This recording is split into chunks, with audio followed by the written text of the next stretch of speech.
Have you ever thought about starting your own podcast? When I was trying to get this podcast off the ground, I had a lot of questions. Questions like, how do I record an episode? How do I get my show into all the apps that people like to listen? How do I make money off of my podcast? The answer to every one of these questions is really simple. Anchor. Anchor is a one-stop shop for recording, hosting, and distributing your podcast. Best of all, it's 100% free and ridiculously easy to use. And now, Anchor can match you with great sponsors who want to advertise on your podcast. That means you can get paid to podcast right away. In fact, that's what I'm doing right now by reading this ad. I love Anchor because it is so easy to use on the go. I can pull up the app on my phone, record a podcast, add some music, add my intro, add my outro, and edit all on the fly. So there's no need to sit by a laptop all day long. So if you've always wanted to start a podcast, make money doing it, go to anchor.fm/start to join me and the diverse community of podcasters already using Anchor. That's anchor.fm/start. I can't wait to hear your podcast, boo.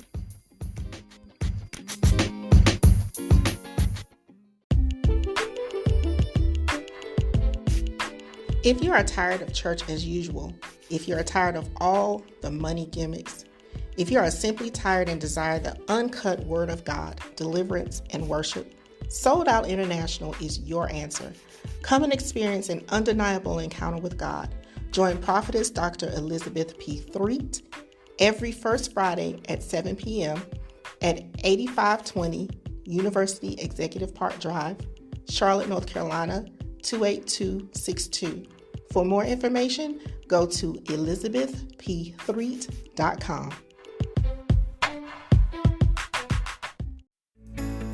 Welcome to The Charging Station with Tracy Massey, certified life coach, passionate author, and speaker from Living My Empowered Life. She's on a mission to help women just like you achieve your goals and break through any barriers holding you back from living the life you deserve.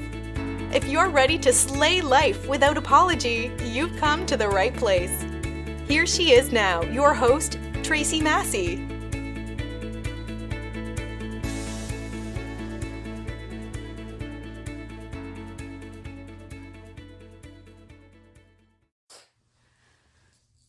Hey, welcome to the Charging Station, everybody. It's your girl, Tracy Massey of Living My Empowered Life.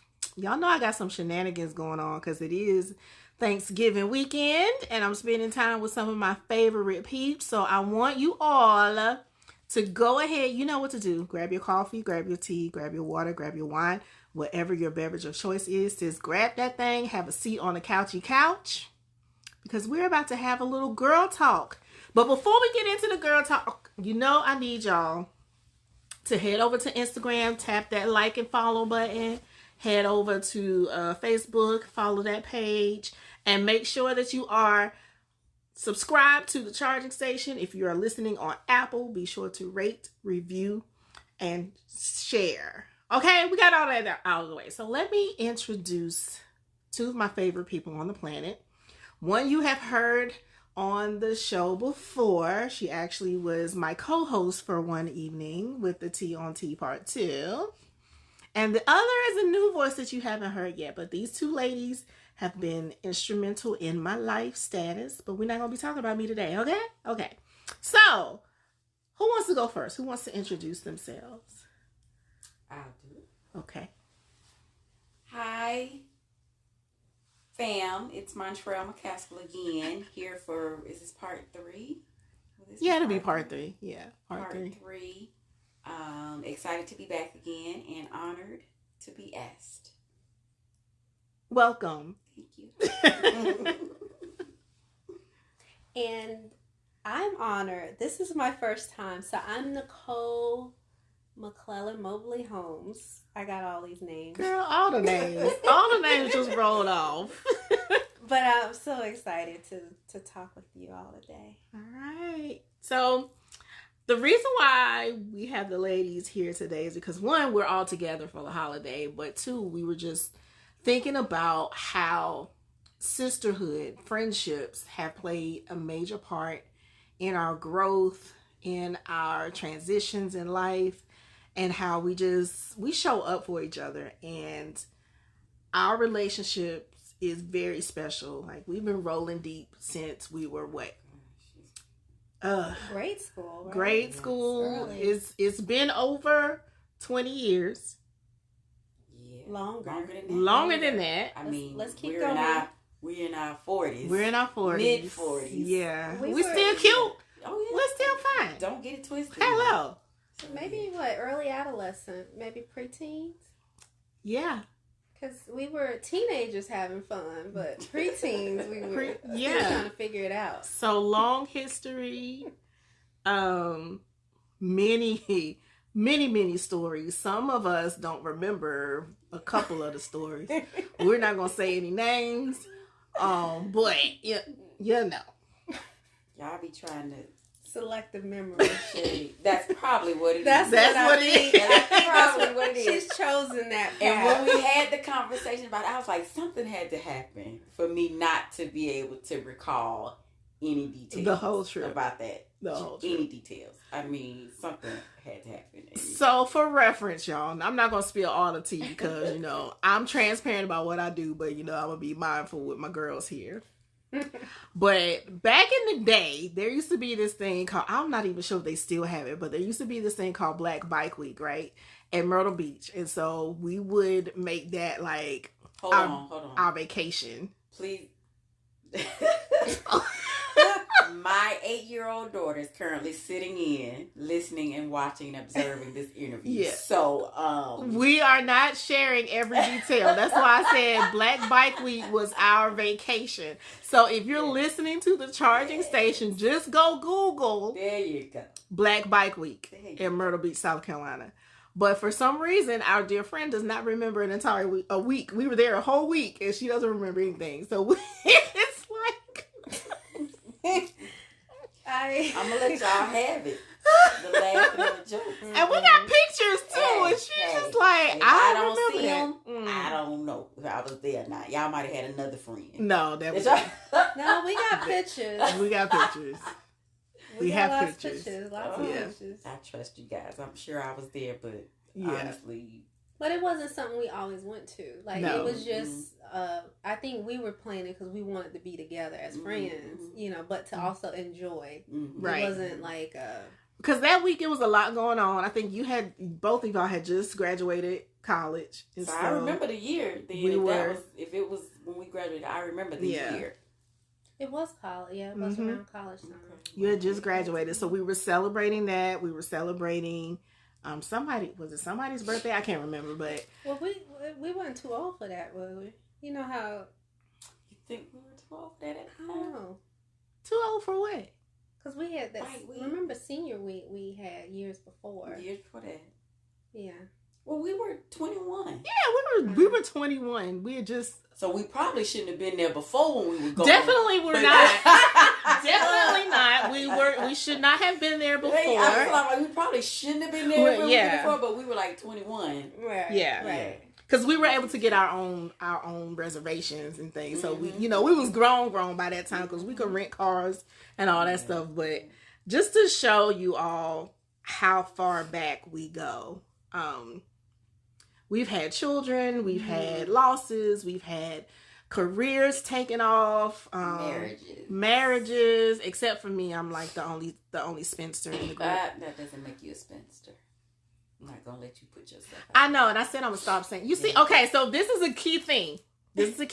Have friends in your life who will stop you from speaking stuff over yourself like that, because I looked up the definition of that word and I'm like, that is not me. There you go. I'm like the cool auntie. I'm giving rich auntie vibes. Like, so you'll be the rich auntie, not necessarily. Absolutely. I will be the rich auntie because I already told baby girl, you remember what I told you? What I tell you? Tell everybody what I told you. Oh, now she's trying to be shy. She's trying to be shy. She's covered up her head and everything. But what I said to my baby was that when I do get to that status, you know, make sure she has her passport ready because TT's coming to take her and we're going to travel the world. Ooh. So, right? You know, she don't forget. She's nodding her head. She doesn't want to talk, but I'll give her that. You don't want to say hello? You want to say hello? Oh. I love my niecey poo, y'all. So, ladies, I'm going to throw a topic out there, and I want you all to just jump in and give your thoughts on it. Let's talk about, like, what does friendship mean to you? You looked at me.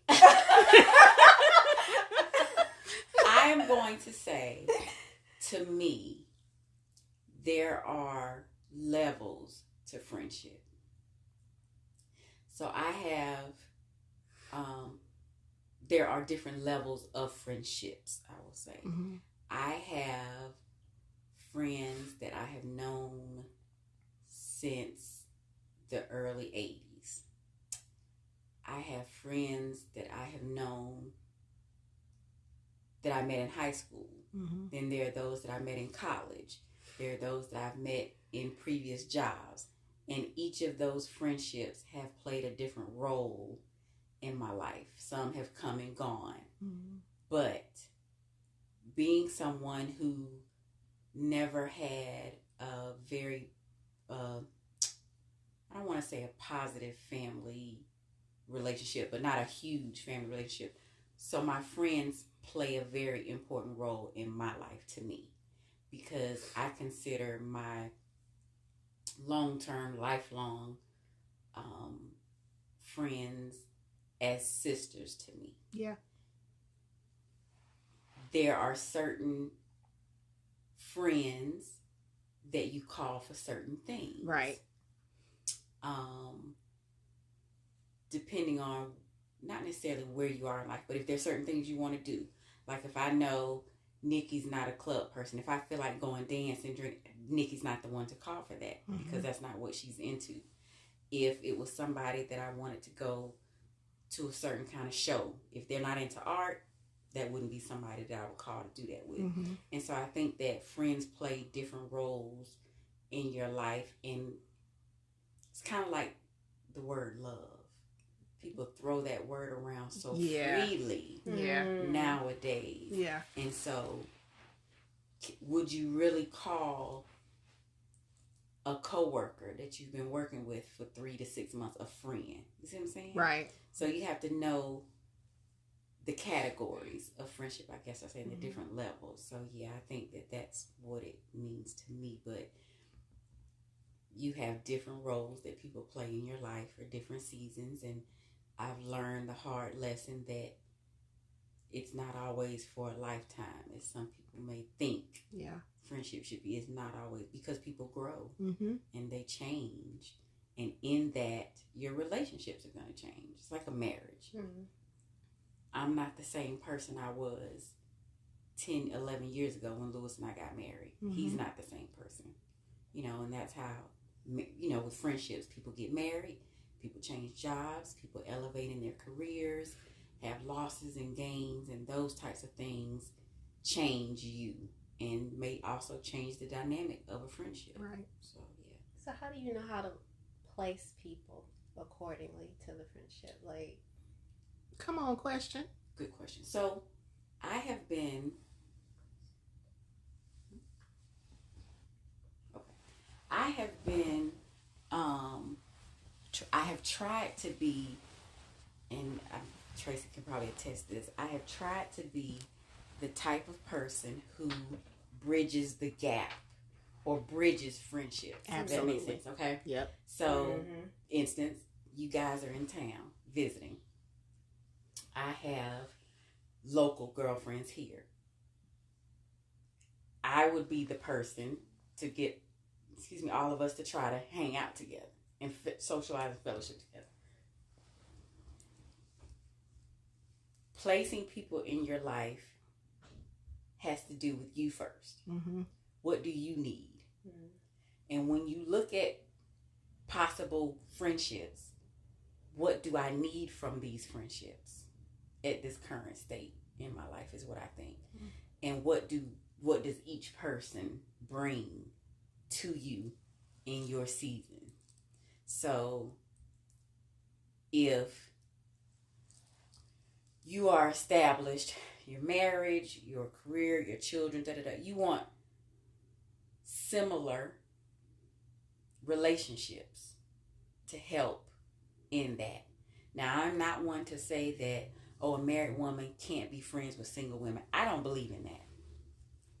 Because I believe it shows single women what marriage looks like. Yeah. Right. Yeah. And as a married woman, I can't say watching my single friends date and party is something that is going to make me want to participate in all of that. For one, because I know what my priorities are.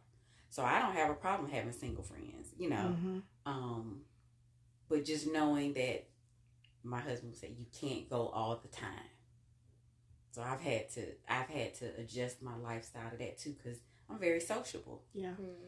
And I can be sociable. I just can't be sociable 7 days a week like I used to before I got married. Right. I have a daughter with a schedule, with responsibilities. I have a husband, a home, And so knowing what each person brings and knowing whether or not that's acceptable to you. Right.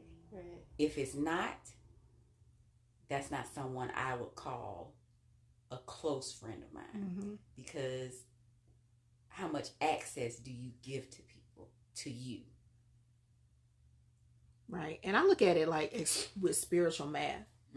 I look at my friendships like, if that person is not adding or multiplying good in my life, then we don't need to be close. And I look at it like, am I providing that same for my friends? Because my prayer has been, let my friends find a safe space to land when it comes to me. So that means if you come and tell me a secret, it's going to stay right here. If you come and tell me that you're struggling with something, it's going to stay right here. And it's no judgment. So there's no judgment zone. I want my friends to be able to feel safe around me, safe and understood and heard and all of that stuff. So if I look at it like that, if people aren't making me feel like it's a safe space, you could be an associate, but we're not going to be friends, because having a friendship, that's a bond. Yeah. That's a bond, and you aren't allowed to have access to me if I don't feel safe. And if you don't feel safe around me, don't give me all that access to you. And then what to piggyback off what Montreal was saying, even in our close-knit friendship, I know who I can tell certain things to certain people, because I know which one is going to worry. I know which one is going to be analytic. I know which one is going to pop off and be ready to go kill somebody if I share something. I know which one is going to go take me back to the cross and pray. So it depends. If I want to be ratchet, I know who to be ratchet with. That's right. But if I need to be what y'all called me earlier today, evangelist, I know who to call. So it does boil down to that. And then I look at what are we cultivating? I need to be. This is one great thing I love about our friendships, is because you guys allow me to grow, and you push me to grow. And this weekend I realized that, one, you guys see the vision that I have, but you're also like, T, take a break. Come on, have some fun. Take a break. You get this done, take a break. And I appreciate that, because y'all know I'm a workhorse. I will sit at a laptop for hours on end and just keep going. So friendships for me needs to be good soil. It needs to be good soil. Yeah. I like that a lot. It makes me think about, and this is what I really thought about friendships over time, is that, I kind of start looking at situations now like relationships, not friendships as much. Right. The friendships are the ones that are my treasures. Those are the ones that have been tried time and time again and proven to be rubies and diamonds and jewels. Yeah. You can't pull that away. That's everything. But everybody else, I start to see as it's a relationship. Somewhere is either I know you through, like you said, work relationship, or I understand you to be a neighbor of some sort. And then I try to think about how the relationship, is unfolding. To me with a friendship, and I've told you this, Trail, time and time, it's intentional. And I had to go back in some years when I knew that, we didn't talk as often because we were, running families and life and this. And then the Lord was just like, wait, you got to think about intentionality and think about, you know, being there, like, you know, more than just like showing up when there's an event, but let me really, really talk. Like, how you really doing? Mm-hmm. You know what I mean? Like Mm-hmm. you said, get in that safe space and then start thinking, are you okay? Like, you know, what's going on? And so I love the friendship, the Mm-hmm. deep connecting. Not to say you can't have it, you know, when you first meet someone, because you never know what paths, you know, the Lord brings your way, you know, to Right. start that. But when you think about over time with us, it's like, I may not have heard from you all in a year, 6 months, 2 weeks, but we just like that. We come back and we like all in. You know The what I mean? snapback is real, baby. Yes. I agree. And no muffin top. Yeah, girl, look, I'm working on mine. I ain't saying nothing. But I also, one of the things that I value with friendships is the ability to have the tough conversation. Yeah. Yeah. The ability to know that my advice given to you, or vice versa, is coming from a place of true love, respect, adoration, and that I would never intentionally say or do anything that Right. would disrespect or jeopardize our relationship. And if it's good or bad, truthful, you know what I'm saying? It's something that has to be said, and that the person I'm saying it to won't receive it in a way that was unintended. Mm-hmm. You know what I'm saying? Yeah. But once again, that comes from the relationship, comes from knowing. Anytime I deal with Trail, I know this is what I'm getting. Mm-hmm. Yeah. So for her to say that to me may have hurt my feelings, but I know where it was coming from. Mm-hmm. And so the ability to have that with friendships or people that I call friends is dear to me, because I can't always say what you want me to hear. Right. Yeah. Right. You know, and you can't do that to me. And that's not healthy No.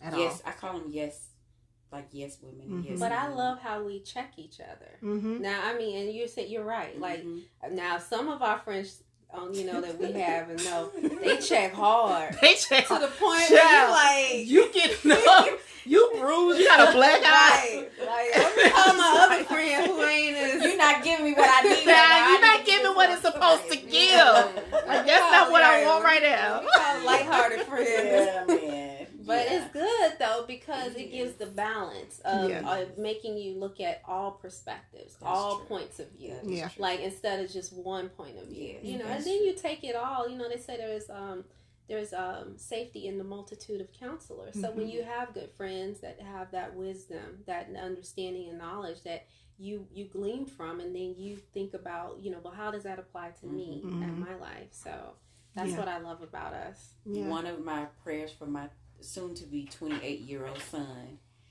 is God send him godly counsel. There are so many different avenues that are available to him Yeah. in this acting Yeah. arena. Yeah. So many people with so many opinions and advice to give, and so I want him to be able to, like you say, glean from, you know, what works, what doesn't work, what's godly counsel. And so that's something that, and I think the word tells us that we are to speak as the oracles of Christ. You know, Mhm. so when we give advice to other people, friendly, non-friendly, Mm-hmm. those are things we have to keep in mind.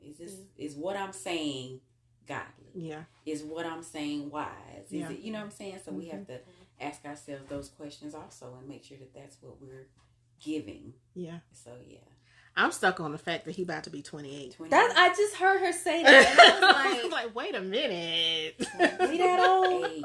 No, we that young. Listen, I'm not, you can claim old if you want to. No, baby. I'm just starting, okay? No, we bright. The ladder will be greater. Greater. Like, there you go. That's all of us. That's all of us. When I say 28. Oh, Ooh. 28. And Wow. yes, I said earlier, my 8-year-old. Don't talk about me. My it's 8-year-old is okay, in the room. because I'm there with you. I got 2 boys, 10 and 12, and I get it. Listen, no. we prayed for this 8-year-old. Hey, I was like, hey, hey. mm-hmm. It is. So Yeah, but I like what you said, that godly wisdom. That was one of the things I always, take time to spend when I talk to the boys. I said, let's read Proverbs a day. Let's read Psalms a day. I said that's where God's wisdom comes from, when you really understand and just walk through and listen, and try to glean from that, and then take those things and think about how does that work when you're in school or when you're friends, right? Yeah. When you're having that peer pressure, and a friend wants you to do something you don't agree with, what does God say about that? You've got the support of your family. And so I think about that, as we raise our generation, of our children, we think about, where we came from, that those roots grounded, learning friendships and understanding. And we always stuck together. Yeah. And we always made sure nobody was doing something that they shouldn't have been doing. Right. That's what I love. And one thing that we were talking about this earlier, how when we would go out and do, teenage stuff, early 20 stuff, we had this rule, like we never went off by ourselves. Right. We never separated. There was always somebody that was going to be the responsible one. And like, we just looked out for each other. Like there was no, okay, this one's going off here. We don't know where so-and-so is. And no, we always looked out for each other. And we still do that. Like Can you believe that people don't know those unspoken rules, so to speak, or don't follow them? It's scary. It's really scary. And we would never let any other person go down a road they shouldn't have gone. Like we were clean in terms of just trying to have fun as teenagers or young adults without all the crazy that they deal with now in society. It just really blows my mind that like I've seen this meme circulating. Here are the rules for going out with friends. I'm like, you gotta tell people. You gotta tell people that, and I don't know, how did we know? Like, first of all, God's truth. My mama didn't let me go with just anybody.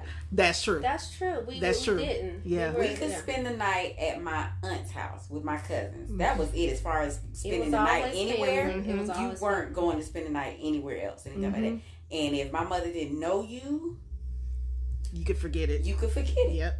Who you hang with, who your peoples are. Who their people. Right. There you go.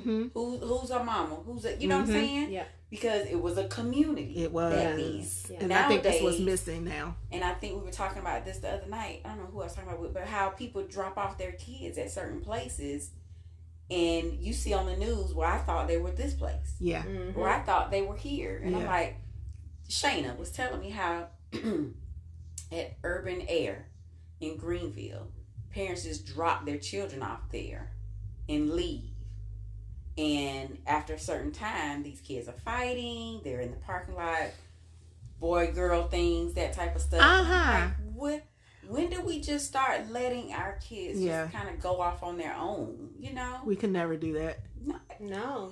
We could never do that. And then how the moms would check the other kids. Like, if you... Absolutely. If somebody doing wrong, you better believe... I'm calling your mom. And the trip part about it was, like, back then, we didn't have social media. There was no Twitter. But by the time you got home, somehow, Mama knew. And everybody else knew. Everybody else knew. She was on the phone telling her, guess what this girl did? Yeah. Hey, the real internet line. Right. News traveled faster back then. Now, I will say this in defense of, some parents. Like I said, kids will say one thing and do another. So if the opportunity, that's what I used to tell my son. I'm not trying to keep tabs on you. I just need to know that if I'm looking at the news and I see something that happens in New York or Greenville or wherever you're at the time, it's not you. I can take comfort in it because you told me where you are. That's all. Yeah. It's not about me keeping tabs. Right. But we all know children will be deceitful. Because we did it. We did it. We'll say they're going to this place and go somewhere else. Or go to this place and get pressured, so to speak, with the intention of going to another place with friends or whatever. So I get it, but I am not in the space where I'm freely comfortable just dropping off my child at, say, a football game by themselves or, just at a certain age. At a certain age, yeah. Not having I never want to feel like Claire Huxtable on the Cosby Show when Vanessa went to Baltimore to have big fun with the fun. ratchet. Big fun. With the wretched. I don't. But it all said and done, I mean, we were in a small town, or there's smaller communities even in a big city that you can have, and so, but people were intentionally, like, they knew whose mama was who, you knew the kids, and you knew that. I think that said a lot right there. And access. Yeah. We didn't have access. We did not have a lot of access. Kids have now, and you knew where not to go. Honey? Right. You knew. Don't let me catch you. You knew. You know? Yeah. So be totally embarrassed. Yeah. When they sitting there waiting on you. But yeah, it's just, I love the fact that even to this day, we still look out for each other. Like, I think y'all look out for me. Like, because y'all know I'm dating. And even earlier today, when I said, "Oh, I'm going to have brunch with a friend," Nicole was like, "Who is it?" That was my first thing. Like, is it from the app? Right. I'm going to key in on this swiping. You swiped. Right. Look. Now it was in my head. I know it was. I know it was because I knew that you had been paired with some people here before. It was in my head. So that's like, I was like, you grown. But no, I knew that if I was not back at a certain time, Mama one of y'all was gonna text. I knew it because we were laughing when we were coming from Nicole's house, driving up here, and I said, "I'm surprised Trail hasn't called yet." Because I know that you know the route, so you know a certain time we're supposed to be here. Like, I think you map out our trip in your head. So you know what time we're supposed to be at this spot. You're probably here. They're probably stopping to get gas, blah, blah, blah. And I was like, please call Trail, let her know we're like 15 minutes away. Because she's going to call in a little bit. So it's just... Y'all ain't here yet? Where you at? Where you at? Right. We took the back roads. Like, girl, we on the back side of Georgia. But, I really appreciate that because it's that I know that I'm loved. And I think that's the great thing about our friendship, our sisterhood. Because I'm the only child that my mama had. My daddy, he did other things. But that sisterhood, knowing that somebody is looking out for me, I am not going to cry. But knowing that someone actually looks for me, that says a lot. Because there were so many times when I felt alone. Like that year when I was like sick. Yeah. But knowing that each and every one of y'all reached out, even though we were in totally different states. Yes. You had just had Mooka, like in totally different states. And you like, it was like this, I don't know how y'all organized it, but it was just amazing to see that I did not have to worry about feeling like I was on this earth alone. And I so appreciate y'all. I said I wasn't gonna cry, but here I got tears running down my face.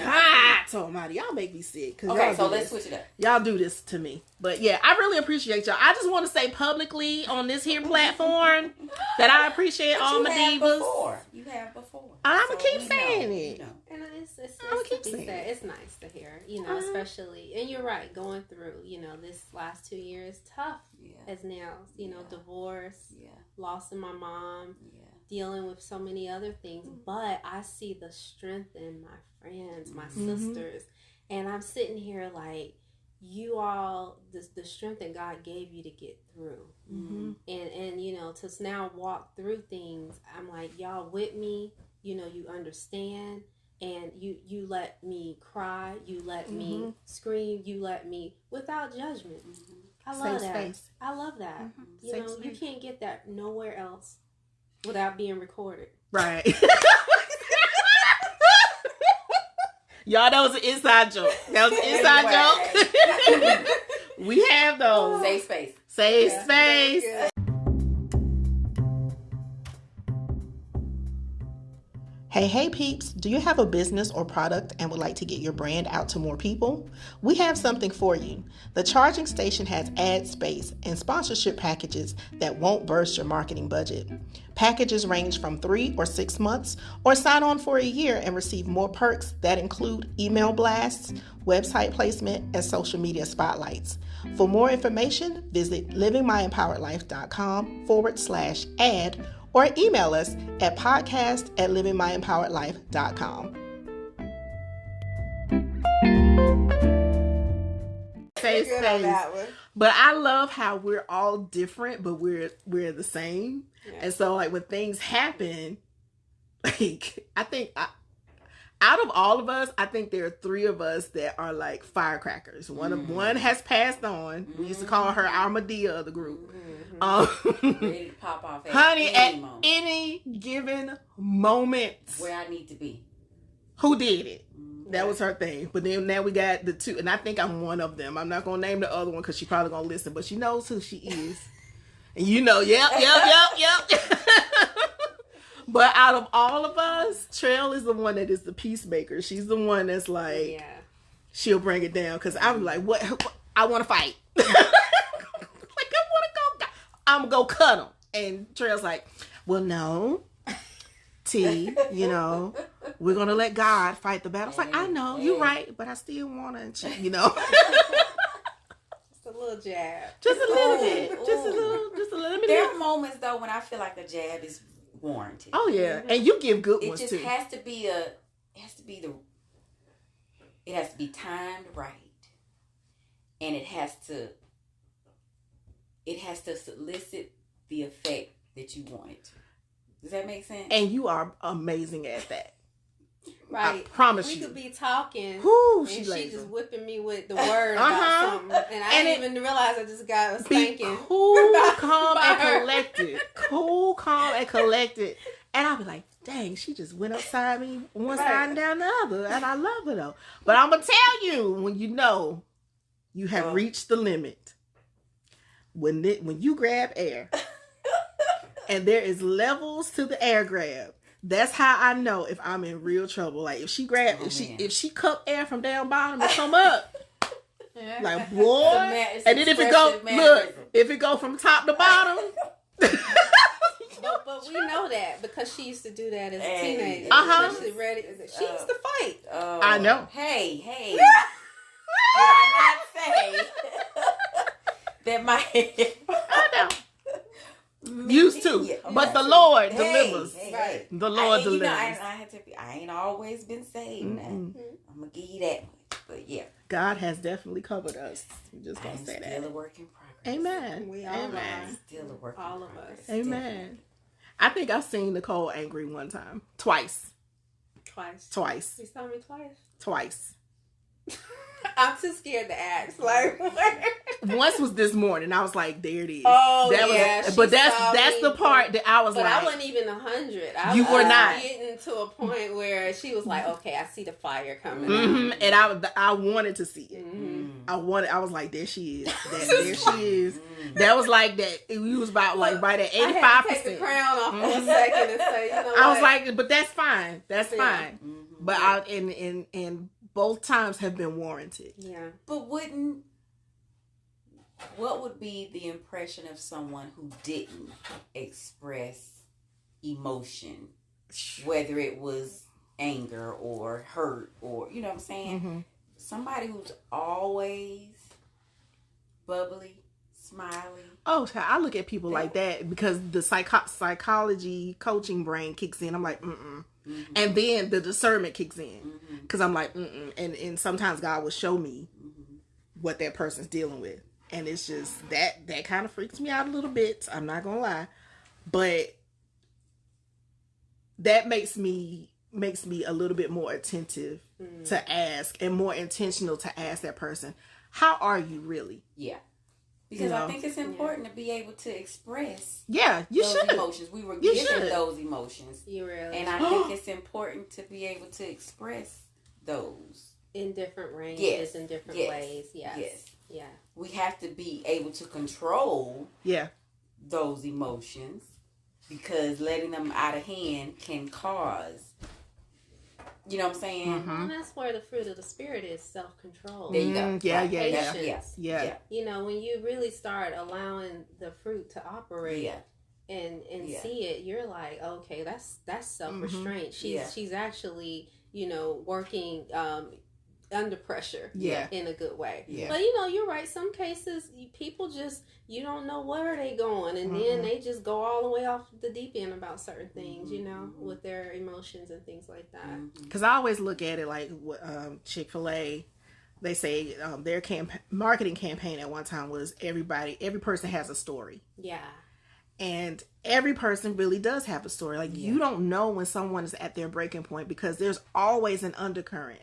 Yeah. Like, there have been times where I may seem happy and bubbly and all this stuff, but then I have people in my life like y'all who will send a text like, nah, what's really going on? Because y'all see past the facade. Yeah. But there have been times like after my daughter passed away, people that tell me to smile, strangers on the street that tell me to smile, like, I don't know why they feel like they have the authority to tell me that. But at that moment, I remember one man said, you should smile. And I was not speaking in tongues when I came back to him. Not spiritual tongues at all. It was a tongue lashing. And I was just like, you don't know what I just left my daughter's grave. Yeah. How dare you? Yeah. How dare you? Yeah. Right. It costs nothing to mind your business. It costs nothing to even just give a kind word. Instead of saying, you should smile more. You should stay out of my business because you know nothing about me. Yeah. So, I mean, just being mindful that everybody is going through something. And it costs nothing to be kind. Nothing at all. And I just wish that we were in a world where we could just be kind to everybody. That would change. It would change a lot. A lot. It really would. You said, it costs nothing. It costs nothing. It costs nothing to mind your business, and it costs nothing to be kind. So the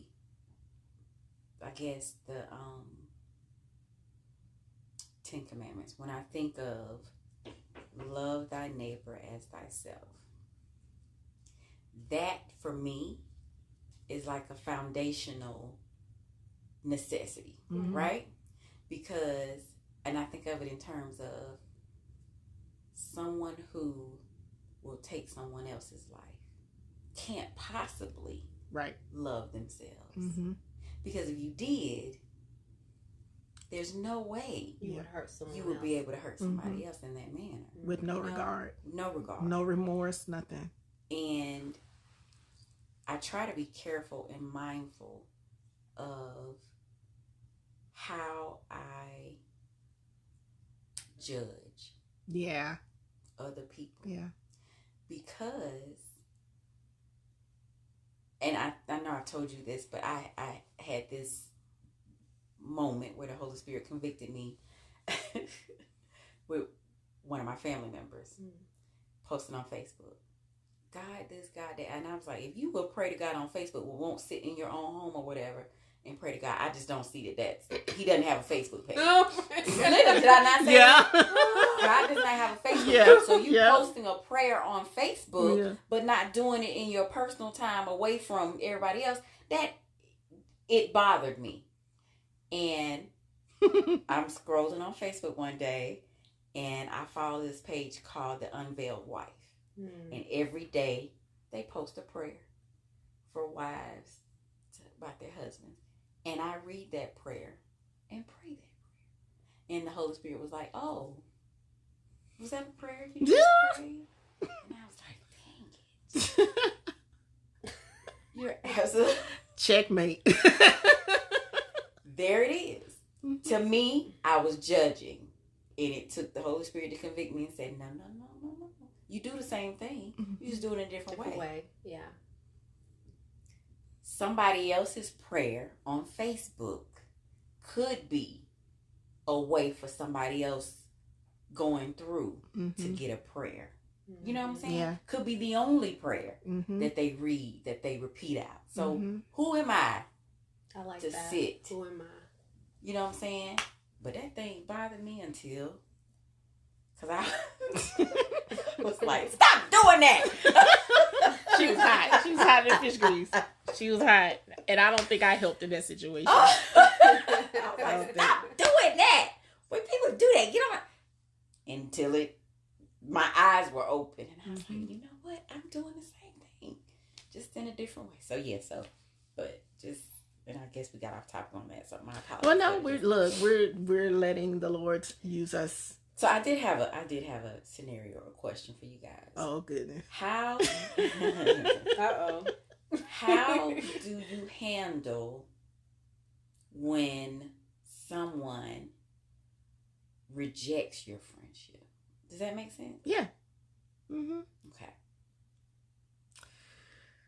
How do I handle it? Most of the time, I really just pray for that person because I realize that they really aren't rejecting me.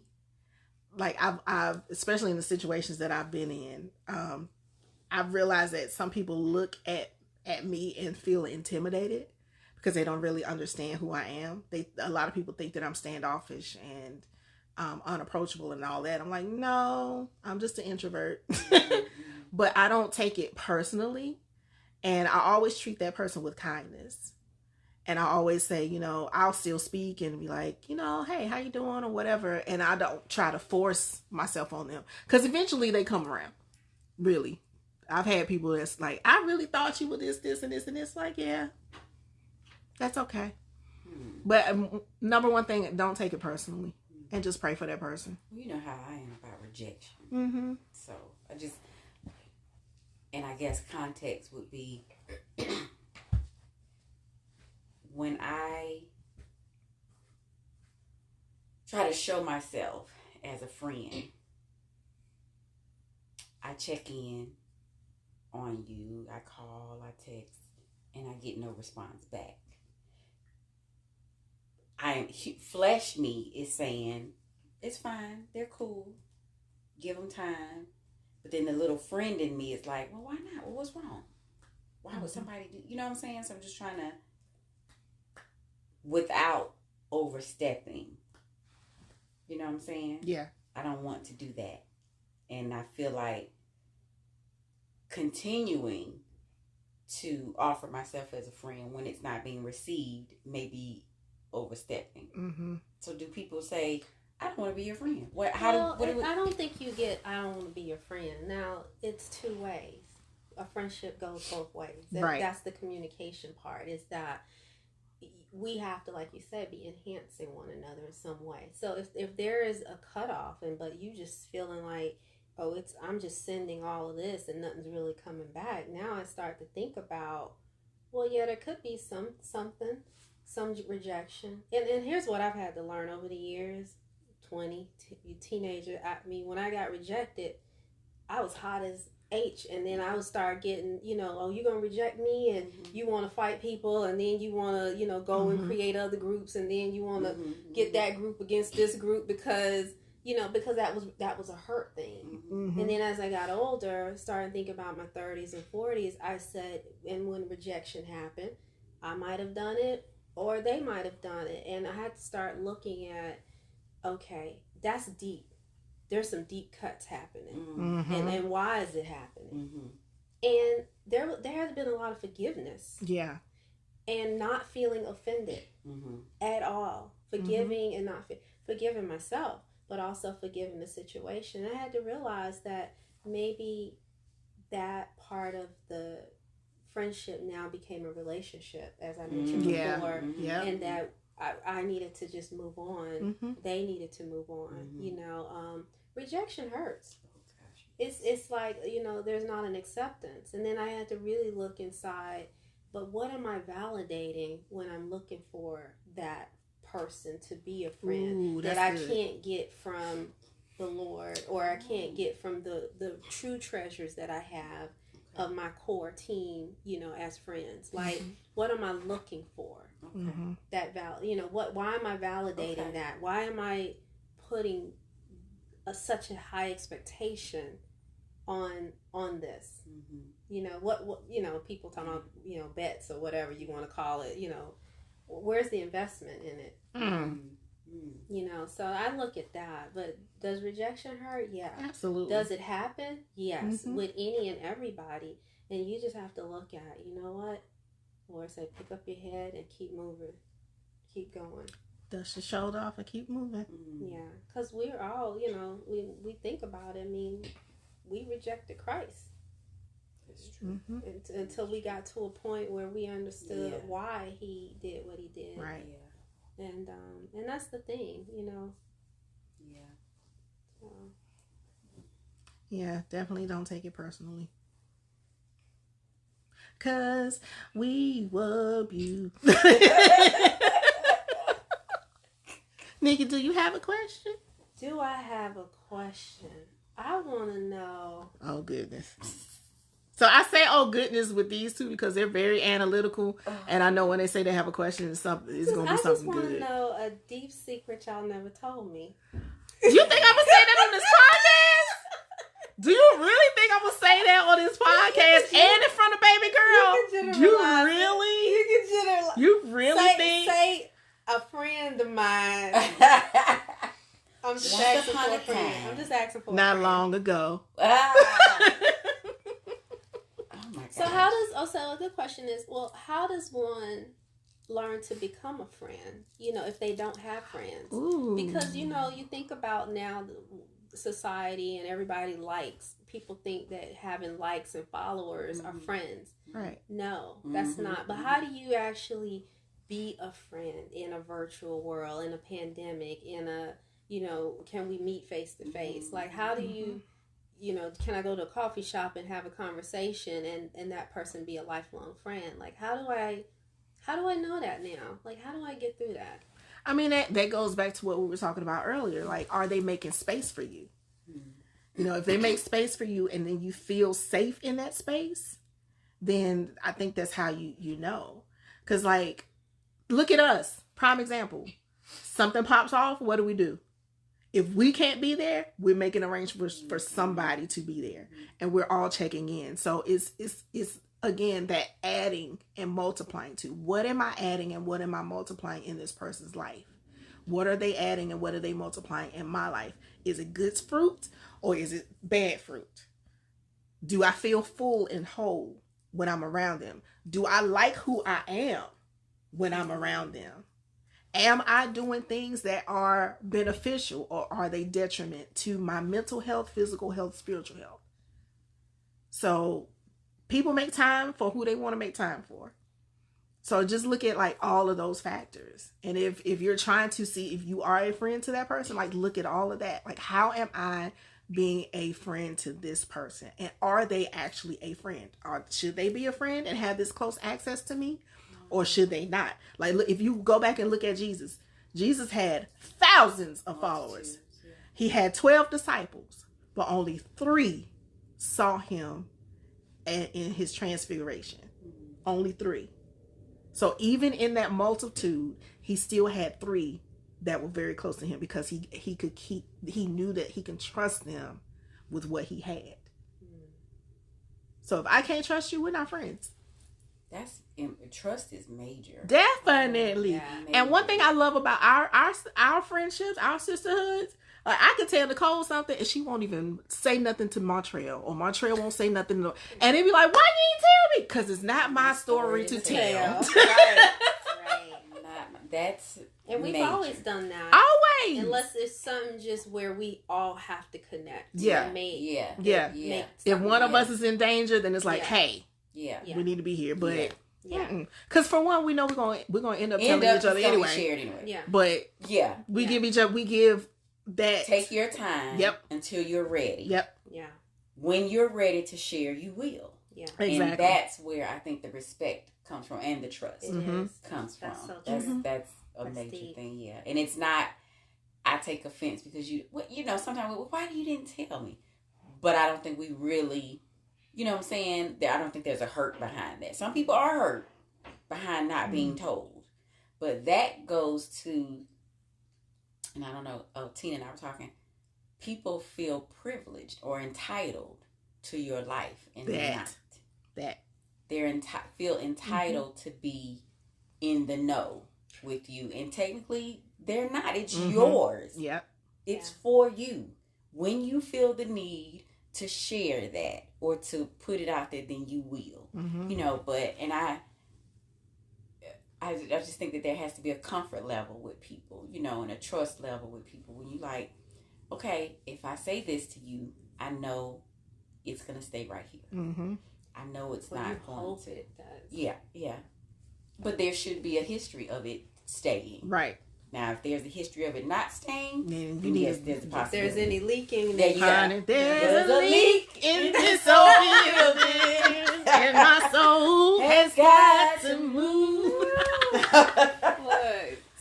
So just knowing who you're dealing with. And I'm a big proponent of showing yourself friendly. Yeah. That's important to me. And it's funny how nowadays everybody wants to know, like you said. They want to know everything about you and know. Give them more and more. See, with that too, and then you have to be careful. are they really? Is it because you care and you're concerned, or just to know? Yeah, you know, that's and a good question. you have to be able to discern that. And then I know, like, even though I have this social media audience, I have this podcast audience, they will never know everything about me because you can't carry that. Yeah. You can't carry that. If I sit up here and I told people my entire story, they'd be like, girl, what? And I know that. So why would I give somebody something that I know that they can't carry? The weight will be too heavy for them. That's great discernment. Oh, yeah. I had to learn that the hard way. Do not cast your pearls amongst the swine. Like, child. Luca, you have anything to say? You still being quiet? Well, I say if you did cast them, you better snatch them pearls quick and wipe them off. Girl. Give me my pearls back. Put them on my neck. And in a way, we've had to do that. Yeah. In past relationships. You gave people too much of you. Yeah. We make that mistake quickly. Women, we make that mistake real quickly. We give too much away to people who don't deserve it. I never forget my dad said that. He said, as society, we give our trust away versus making people earn it and come into it. He said we should never just freely, when you meet someone, just giving them. Okay. I mean, it's not to say you can't, but what it's saying is that there has to be a learning, a balance, a give and take about it. Because some people may view that as being, what's the word I'm looking for? Guarded? Yes. And if you enter into a situation that way, you're limiting what can take place or what is received. Maybe that's not what I'm trying to say. I guess I gotta think it through a little bit. It's like optimism and pessimism. You know what I'm saying? Are you pessimistic when you enter into something new with the mindset of I can't trust somebody? Does that make it better? But you can always go into a situation to be optimistic that it's going to work out. But I'm telling on myself now. I do like these little trust tests. I'm not going to say what I do. I don't do them with y'all because we 30 years deep. Yeah, we 30 years deep. But I do these little trust tests.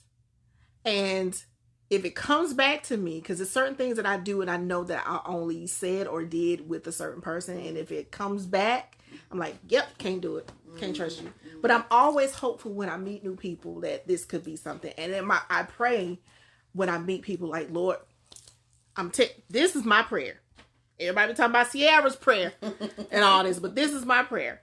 God, do not allow anybody into my life or allow me to attach to anybody that you have not ordained for me to be with. That's good. That's a good one. I like that. And if they do get attached, and I'm attached right now, cut them off quickly because I don't want to have to untie the mess. Right. So that is my prayer. And now he does do that. Yeah. Even if we are walking. Yeah. And then it happens. But I like what you said because I've used the barometer. You test the spirits. And if they don't receive you, you shake it off at the door because it's a testimony. And I've always thought about that is that, if I'm not well received somewhere, then guess what? But I don't just go in and say, hey, here's all my trust. And that's the thing, you never have to cut people off completely. Like, you can always be cordial, you can always be, but they don't have all that access to you.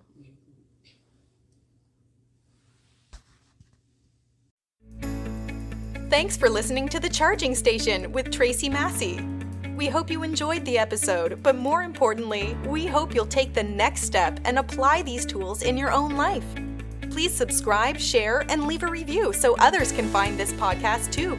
You definitely want to check out livingmyempoweredlife.com for free resources and all kinds of goodies, all to help you slay life without apology.